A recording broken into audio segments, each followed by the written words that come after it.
राधा और कृष्ण की प्रेम कहानी हिंदू पौराणिक कथाओं में एक केंद्रीय विषय है और भक्ति आंदोलन हिंदू धर्म के भीतर एक भक्ति आंदोलन के संदर्भ में विशेष रूप से लोकप्रिय है।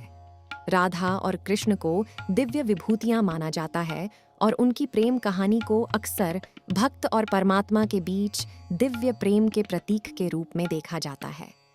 यहाँ उनकी प्रेम कहानी का संक्षिप्त विवरण दिया गया है। वृंदावन में बचपन। कहा जाता है कि राधा और कृष्ण भारत के वृंदावन गांव में बड़े हुए थे। वे बचपन के दोस्त थे और गाय चराने और वृंदावन के जंगलों में खेलने में काफी समय बिताते थे। दिव्य प्रेम।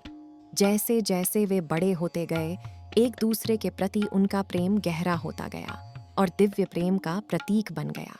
कृष्ण को भगवान विष्णु का अवतार माना जाता है और राधा उनकी सबसे बड़ी भक्त मानी जाती हैं। उनके प्यार को अक्सर निस्वार्थ और सर्वव्यापी के रूप में दर्शाया जाता है। रास लीला। उनकी प्रेम कहानी का सबसे प्रसिद्ध प्रसंग रास लीला है, एक नृत्य जो कृष्ण ने राधा और गोपियों ग्वालों के साथ चांदनी के नीचे किया था। इस नृत्य की व्याख्या अक्सर आत्मा और परमात्मा के मिलन के प्रतीक के रूप में की जाती है। अलगाव और लालसा। अपने गहरे प्रेम के बावजूद राधा और कृष्ण अपने जीवन के अधिकांश समय के लिए अलग रहे। कृष्ण ने राजकुमार और बाद में योद्धा बनने के लिए वृंदावन छोड़ दिया, जबकि राधा वहीं रह गईं। उनके अलगाव को परमात्मा के साथ मिलन की व्यक्तिगत आत्मा की लालसा के प्रतिनिधित्व के रूप में देखा जाता है। भक्ति की शिक्षा। कृष्ण के प्रति राधा के प्रेम को हिंदू धर्म में भक्ति के उच्चतम रूप के रूप में देखा जाता है।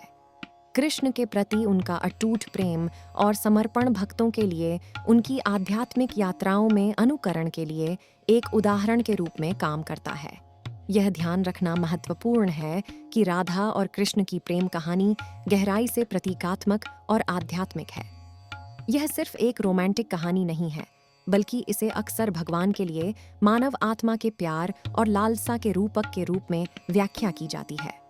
उनकी कहानी सदियों से भारत भर में कला, संगीत, नृत्य और साहित्य के विभिन्न रूपों में मनाई जाती रही है और हिंदू पौराणिक कथाओं और संस्कृति का एक अभिन्न अंग बनी हुई है।